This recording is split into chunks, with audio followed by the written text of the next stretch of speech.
지금까지 내가 지금까지 지내온 것은 주의 은혜라 주의 은혜라 지금까지 지내온 것은 주의 은혜라 주의 은혜라 주의 은혜라 지금까지 지내온 것은 주의 은혜라 주의 은혜라 지금까지 지내온 것은 내가 하나님의 자녀된 것은 내가 하나님의 자녀된 것은 주의 은혜라 주의 은혜라 하나님의 자녀된 것은 주의 은혜라 주의 은혜라 주의 은혜라 하나님의 자녀된 것은 주의 은혜라 주의 은혜라 하나님의 자녀된 것은 내가 이 자리에 서 있는 것은 이 자리에 서 있는 것은 주의 은혜라 주의 은혜라 이 자리에 서 있는 것은 주의 은혜라 주의 은혜라 주의 은혜라 이 자리에 서 있는 것은 주의 은혜라 주의 은혜라 이 자리에 서 있는 것은 주의 은혜라 주의 은혜라 지금까지 지내온 것은 주의 은혜라 주의 은혜라 주의 은혜라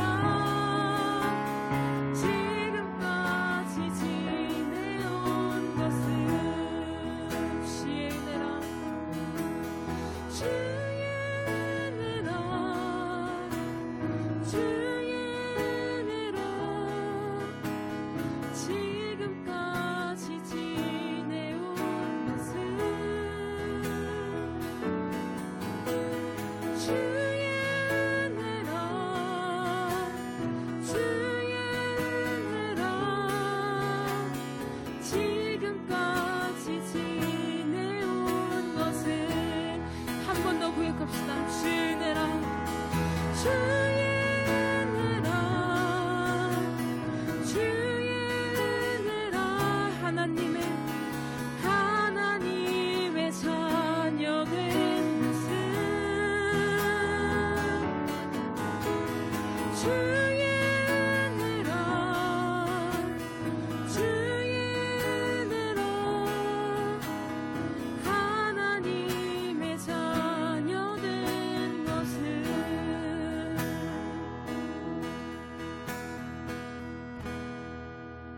아멘. 우리 감사함으로 나아갑시다. 지금까지 지내온 건 한량없는 주님의 은혜 부족하고 연약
기도로 우리의 신앙을 고백하도록 할게요. 전능하사 천지를 만드신 하나님 아버지를 내가 믿사오며 그 외아들 우리 주 예수 그리스도를 믿사오니 이는 성령으로 잉태하사 동정녀 마리아에게 나시고 본디오 빌라도에게 고난을 받으사 십자가에 못 박혀 죽으시고 장사한 지 사흘 만에 죽은 자 가운데서 다시 살아나시며 하늘에 오르사 전능하신 하나님 우편에 앉아 계시다가 저리로서 산자와 죽은 자를 심판하러 오시리라. 성령을 믿사오며 거룩한 공예와 성도가 서로 교통하는 것과 죄를 사하여 주시는 것과 몸이 다시 사는 것과 영원히 사는 것을 믿사옵나이다. 아멘. 오늘 우리가 찾아볼 말씀은 예레미야 31장 31절부터 34절까지의 말씀을 찾아보도록 할게요. 성경 가지고 온 친구들은 예레미야 31장 31절부터 34절까지 찾아보도록 할게요.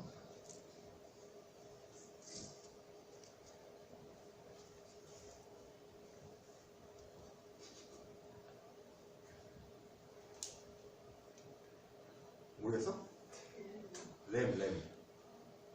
램이라고 했잖아. 램.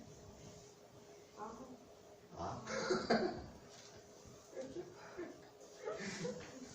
언제 한번 이거 한번 정리해야겠네. 목사님 따님께도 예레미로 찾았어요? 찾았어? 안 찾은 것 같은데 찾았어? 읽어볼게요. 시작. 야훼의 말씀이니라. 보라, 날이 이르니니 내가 이스라엘 집과 유다 집에 새 언약을 맺으리라. 이 언약은 내가 그들의 조상들의 손을 잡고 애굽 땅에서 인도하여 내던 날 맺은 것과 같지 아니할 것은 내가 그들의 남편이 되었어도 그들이 내 언약을 깨뜨렸음이라. 야훼의 말씀이니라. 그러나 그 날 후에 내가 이스라엘 집과 맺을 언약은 이러하니 내가 나의 법을 그들의 속에 두며 그들의 마음에 기록하여 나는 그들의 하나님이 되고 그들은 내 백성이 될 것이라. 야훼의 말씀이니라. 그들이 다시는 각기 이웃과 형제를 가리켜 이르기를 너는 야훼를 알라 하지 아니하리니 이는 작은 자로부터 큰 자까지 다 나를 알기 때문이라. 내가 그들의 악행을 사하고 다시는 그 죄를 기억하지 아니하리라. 야훼의 말씀이니라. 아멘. 우리 친구들은 뭐 규율, 법 이런 거 생각하면 어떤 생각이 먼저 드나요? 규율, 법. 이한이. 법을 생각하면 무슨 생각이 들어요? 법. 나랑 상관이 없네. 어? 지켜야 한다? 오, 예상 바뀌네. 어떻게 하면 피해갈 수 있을 거라 생각할 줄 알았는데. 태호 어떤 생각 들어요? 법, 규율. 학교에는 뭐라고 하지? 규칙. 규칙 생각하면 무슨 생각 들어? 아, 짜증나. 이거 그렇지. 내가 원래 원하던 답이 그거였어요. 태호, 아니, 여기 봐. 혈순이. 규칙 생각하면 어떤 생각 들어요? 답답해요. 그렇지. 맞아, 이게 정답이야. 보통 뭐 법이나 규율, 규칙이라고 하니까 이해가 더 빠르구나. 규칙을 생각하면 긍정적인 느낌보다는 뭔가 답답하고 짜증나는 거, 그죠? 짜증나기도 해요. 우리가 사는 사회에는 규율도 있어야 되고 법도 있어야 되고 아까 말했던 학교에는 규칙도 있어야 돼요. 근데 아까 말했듯이 뭔가 답답함을 주기도 하고 그리고 짜증나게 하기도 해요. 왜 짜증나게 하는 거예요? 왜 답답하게 하고? 왜 답답하게 해요? 하고 싶은 대로. 맞아. 철순이. 철순이 좋아했지. 또 누구 할까? 승욱이. 규칙. 이제 몇 달 안 됐지만. 규칙을 생각하면 무슨 생각 들었어? 아무 생각 없어요? 나름 지킬만 해? 나름 지킬만 했어? 나름 어렵지 않았어요? 규칙을 지키는데? 누나랑은 달라? 누나랑 짜증난다고 했는데. 승욱이 괜찮나 봐요, 나름. 이렇게 법이, 규칙이, 뭐 규율이 필요하긴 하지만 답답하기도 하고 짜증나기도 했던 이유는 우리를 불편하게 만들기 때문에, 나를 제한시키기 때문에 그런 거예요. 법이 국가 권력에 의해 강제되는 그런 사회 규범이기 때문에 그런 생각이 자연스럽게 들 수밖에 없어요. 왜냐하면 강제성이 있기 때문에 우리를 불편하게 하는 거예요. 근데 규칙은 꼭 필요한 걸까 필요할까요? 필요하지 않다고 하면 안 되는데. 규칙은 필요해요, 필요하지 않아요? 그쵸? 네, 그럴 줄 알았어요. 안 필요합니까? 규칙이? 여기 필요하잖아. 네. 규칙은 존재해야 돼요. 규율이나 법도 반드시 존재해야 돼요. 왜 존재해야 돼요? 법이나 규율이 없다면 이 세상이 어떻게 될까요? 그쵸. 부질서한 사회가 될 거예요. 예로 들어서 만약에 차도에 신호등이 없다면 이렇게 되고 말 거예요. 그래서 많은 교통사고가 발생해서 사람들이 다칠 거고, 또 사회법이 없다면 또 막 폭력과 약탈, 방화 등 수많은 범죄가 일어날 거예요. 예전에 목사님이 한 10년 됐나? 10년 전에 몽골을 간 적이 있어요. 신호등이 있어요. 파란불이 켜졌어요. 건너가려고 하면 차가 그냥 오는 거야. 그래서 왜 오나 했더니 걔네는 신호를 안 지키더라고. 그냥 자기들이 신호를 안 지켰음에도 불구하고 오히려 화를 내면서 가는 걸 봤어요. 신호가 있는데 불구하고. 그러니까 규칙이나 규율이나 법이 없다면 이러한 상황이 벌어지고 많은 사고가 일어나고 말 거예요. 이와 같이 법이 강제성을 띠고 또 우리를 좀 답답하게 하고 우리를 좀 억압하는 것 같아도 사회를 유지하기 위해서는 반드시 필요한 것이 바로 법이라고 할 수 있어요. 이는 지금뿐만이 아니라 하나님 나라에도 동일하게 적용이 돼요. 그래서 우리가 출애굽기를 넘어서 레위기를 가다 보면 나오는 얘기가 뭐예요? 법. 그죠? 그래서 법 얘기만 자꾸 나와요. 하나님은 아브라함과 약속을 기억하셔서 모세를 부르셨죠? 모세를 부르셔서 이스라엘 백성들을 애굽에서 탈출시키셨어요. 그리고 이스라엘을 하나님 나라의 백성으로 삼으셨어요. 무려 430년 동안 노예 생활을 했거든요.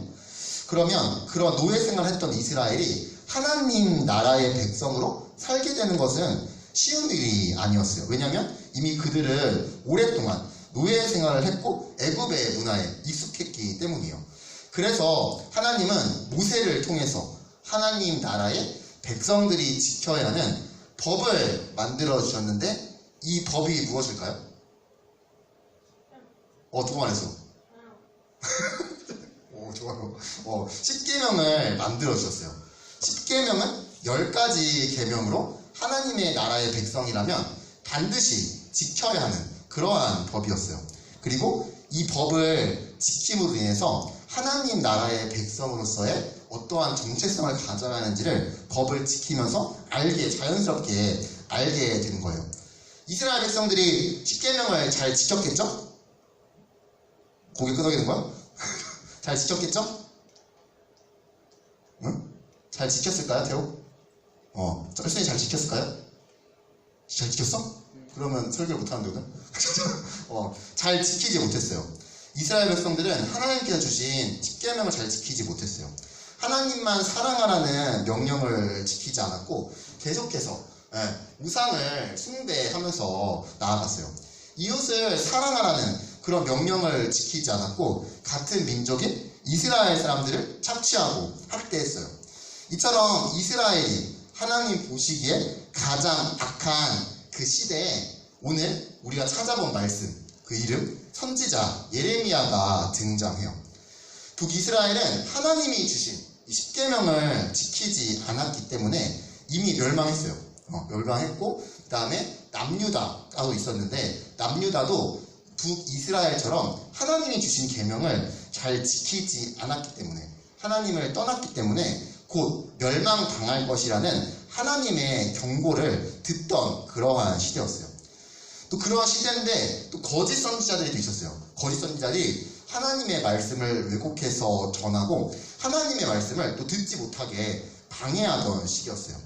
그러니까 하나님의 백성으로서 지켜야 할 율법을 자연스럽게 멀리하게 되고 그래서 이스라엘 백성을 향해서 제발 하나님께 돌아와야 한다라고 무려 25년 이상 외쳤던 선지자가 바로 예레미야였어요. 그렇죠? 여기에서 살아가 나이가 제일 많죠? 그렇죠? 18년인가요? 18년 동안 살았나요? 이 18년보다 더 오래된 무려 25년 동안 외쳤던 선지자가 바로 예레미야인 거예요. 그럼에도 불구하고 이스라엘은 하나님께로 돌아오지 않았어요. 그런 이들을 향해서 하나님은 오늘 본문에서 새 언약을, 새 약속을 주신다라고 하셨어요. 오늘 본문 31절을 다시 읽어보도록 할게요. 야훼의 말씀이니라. 보라, 날이 이르리니 내가 이스라엘 집과 유다 집에 새 언약을 맺으리라. 왜 하나님은 이스라엘 백성에게 새 언약을 다시 주실 것을 약속하셨을까요? 이거 되게 어려운 질문이긴 한데 왜 주셨을까요? 이현아? 전혀 모르겠죠? 전혀 모르겠죠? 그 이유가 32절에 나와요. 한번 읽어볼게요. 이 언약은 내가 그들의 조상들의 손을 잡고 애굽 땅에서 인도하여 내던 날에 맺은 것과 같지 아니할 것은 내가 그들의 남편이 되었어도 그들이 내 언약을 깨뜨렸습니다. 야훼의 말씀이니라. 읽어도 뭔 소리인지 모르겠죠? 알겠어요? 이현이 알겠습니까? 뭔 소리인지 모르겠죠? 32절에 따르면 하나님께서 새 언약을 주신 이유는 이스라엘 백성이 출애굽할 때 하나님과 이스라엘 백성 사이에 아까 십계명이라는 그쵸? 그걸 주셨는데 그 언약이 깨어졌기 때문에 새 언약을 주셨다라고 말하는 거예요. 예전에 옛날에 맺은 언약이 있었어요. 근데 하나님과 이스라엘 백성 사이에 주신 언약이 있었는데 그걸 이스라엘 백성들이 잘 지키지 못해서 그것이 깨어졌고 그럼 이제 새로운 언약을 주셨다는 거 이해됐어요? 됐습니까? 오케이, 알았어요. 네. 그때 맺은 언약의 내용이 출애굽기 19장 5절에서 6절까지에 나와요. 한번 읽어볼게요. 세계가 다 내게 속하였나니 너희가 내 말을 잘 듣고 내 언약을 지키면 너희는 모든 민족 중에서 내 소유가 되겠고 너희가 내게 대하여 제사장 나라가 되며 거룩한 백성이 되리라. 너는 이 말을 이스라엘 자손에게 전할지니라. 하나님은 이스라엘 백성들을 출애굽시키시면서 아까 앞에서 보았던 그 십계명을 주시면서 언약을 맺으셨어요. 그래서 너희가 이 계명을 잘 듣고 잘 지키면 너희가 하나님의 소유가 되고 제사장 나라가 되게 하시겠다라고 약속하셨어요. 근데 아까 우리 앞에서 보았듯이 잘 못 지켰죠. 이스라엘 백성들은 하나님께서 주신 계명을 지키는데 실패한 거예요. 왜 이스라엘 백성은 하나님께서 주신 십계명을 지키는데 실패했을까요? 학교에서 규칙 지키기 쉽나요? 다 지키고 왔나요 지금까지? 다 지켜왔어요? 확실합니까? 믿어도 됩니까? 아니요. 하나님의 나라의 백성으로서 당연히 지켜야 하기 때문에 주신 십계명인데 지키지 못한 이유가 무엇일까? 그거는 이스라엘 백성이 말로는 하나님께서 주신 계명에 순종한다고 했지만 마음으로는 하나님을 사랑하지 않았기 때문이에요. 누군가를 사랑하게 되면 그 사람의 말을 최대한 지키고 싶어져요. 근데 사랑하지 않았기 때문에 그 말을 지키지 못했던 거예요. 즉 하나님께 충성하겠다라는 마음이 없었기 때문에 하나님의 계명을 혹시나 지키더라도 그냥 마음 없이 그냥 억지로 그렇게 지키려고 했기 때문이에요. 이거는 우리 친구들과 부모님과의 대화를 생각해보면 쉽게 이해할 수 있어요. 부모님께서는 우리 친구들을 위해서 여러 가지 조언들을 해주실 거예요. 철순아, 엄마가 조언을 많이 해주시죠? 네. 그쵸? 어떻게 생각해요? 모르겠어? 엄마가 조언을 많이 해주시나요? 안 해줘요? 그것도 문제인데. 조언을 많이 해주시나요? 얘들아? 어떻게 생각해요? 다 너무 좋기만 해요? 잔소리 같아요. 아, 그치. 정답이 나왔어요. 이걸 원했어요. 그래서 부모님은 우리를 위해서 여러 가지 조언을 해주시지만 때로는 우리 친구들은 그 말을 잔소리로 듣기도 해요.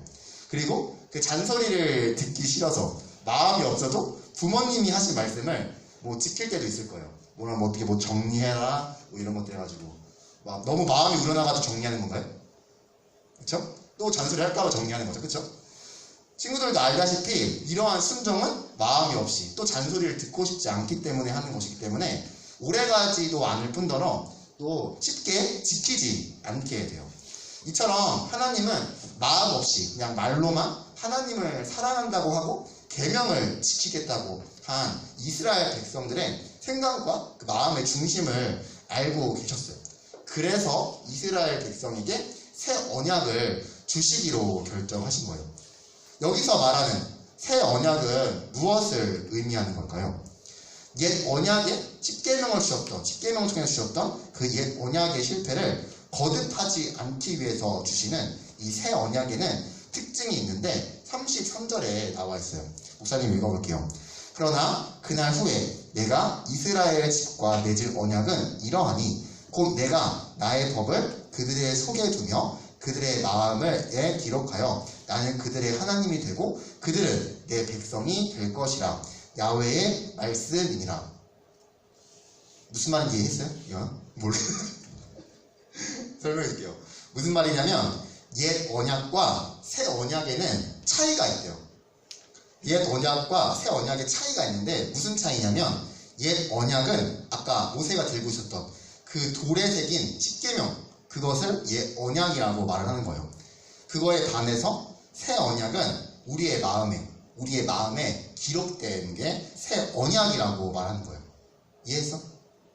모세가 두 돌판을 들었던 그 십계명이 옛 언약을 말하는 거고, 새 언약은 우리 각자의 마음속에 하나님께서 친히 새겨주시는 것, 기록해 주시는 것, 그것을 새 언약이라고 말하는 거예요.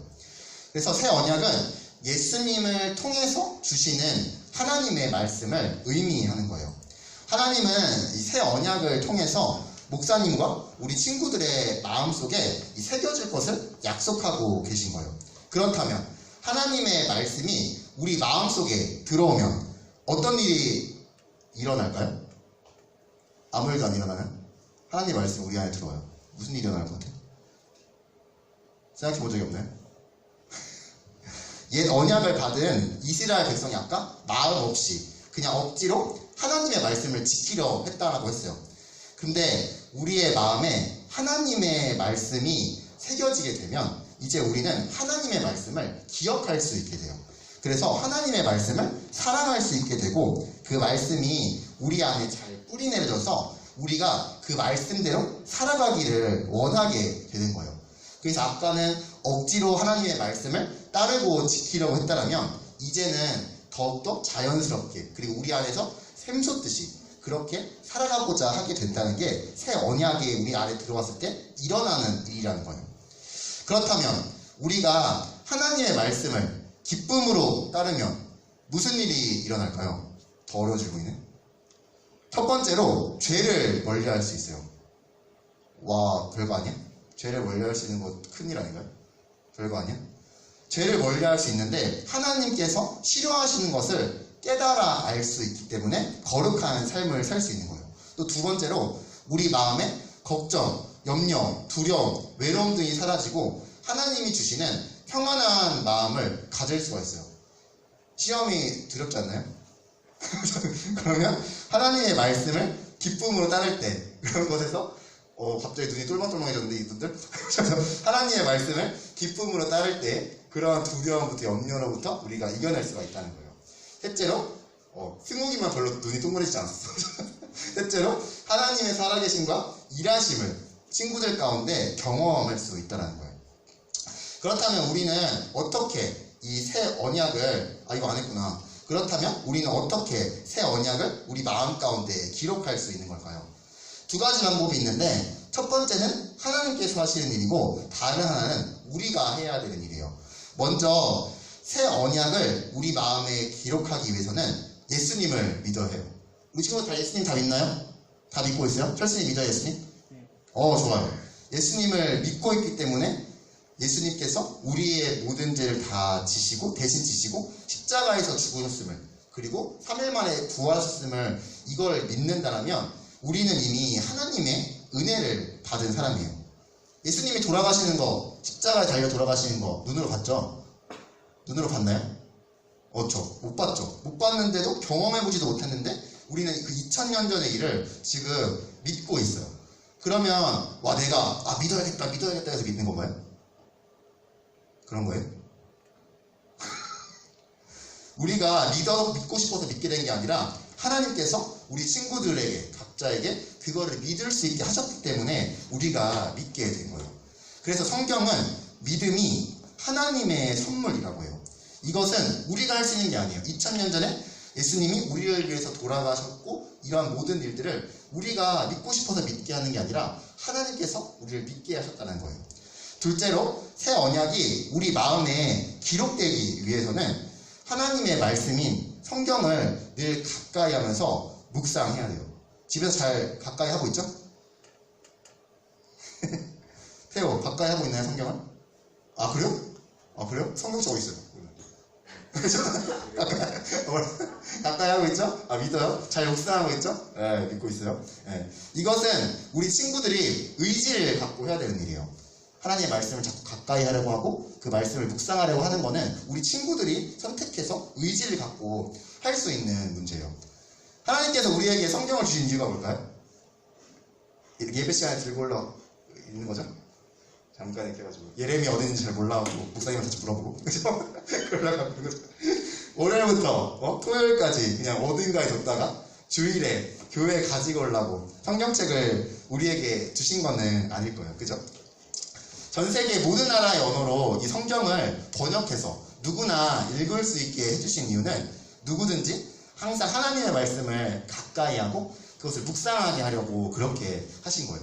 즉 하나님의 말씀이 우리의 머리와 마음에 기록될 수 있도록 하신 거예요. 그래서 우리는 이제 어떻게 해야 할까?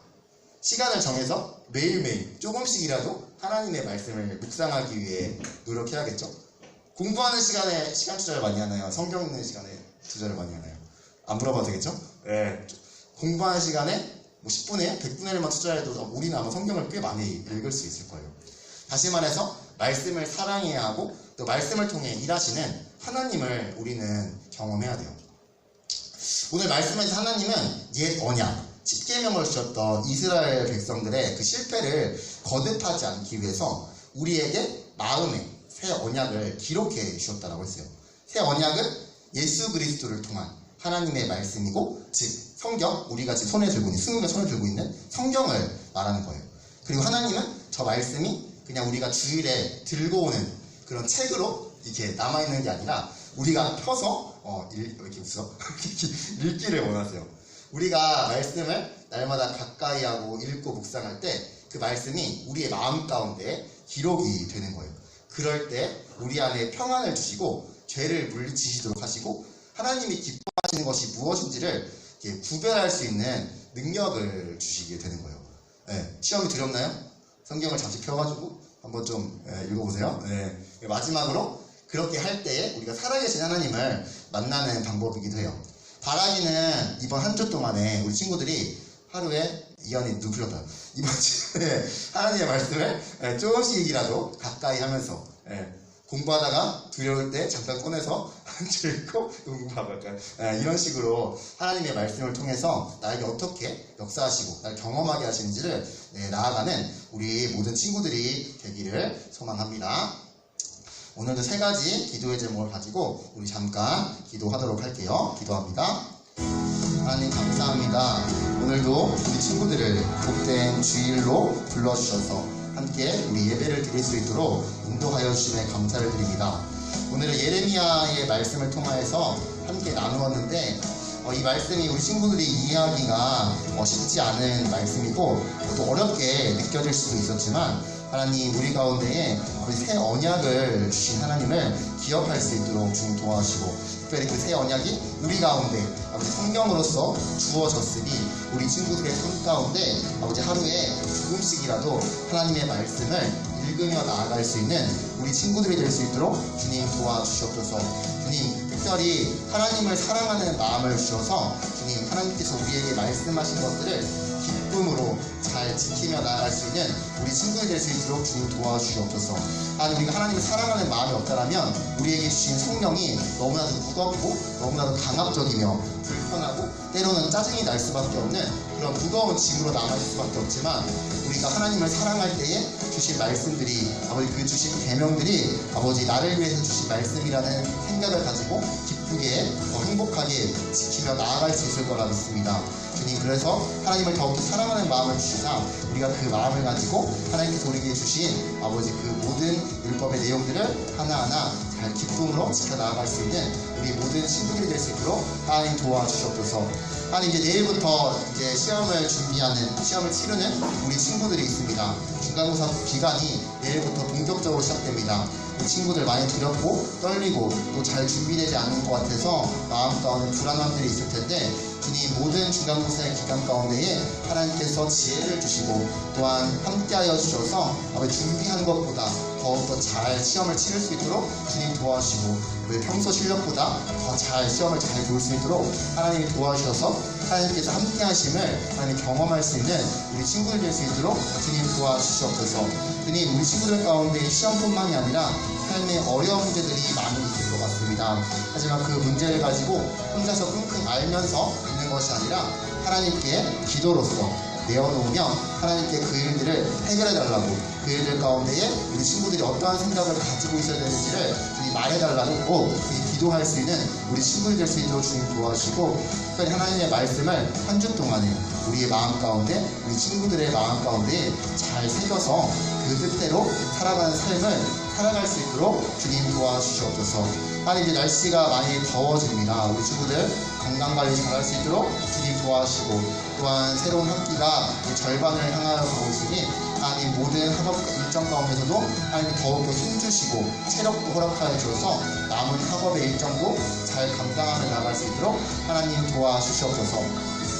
특별히 또한 이제 중간고사를 치르며 나아가는 그 과정 가운데도 주님께서 더욱더 함께하여 주시옵소서. 아멘.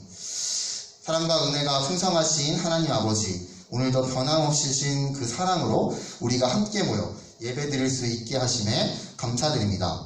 매일매일 하나님의 보호 속에 살고 있으면서도 하나님을 기억하지 못하고 말씀대로 살지 못한 우리의 연약함을 불쌍히 여겨주시고 또한 하나님보다 세상 문화를 더 좋아했음을 용서하여 주옵소서.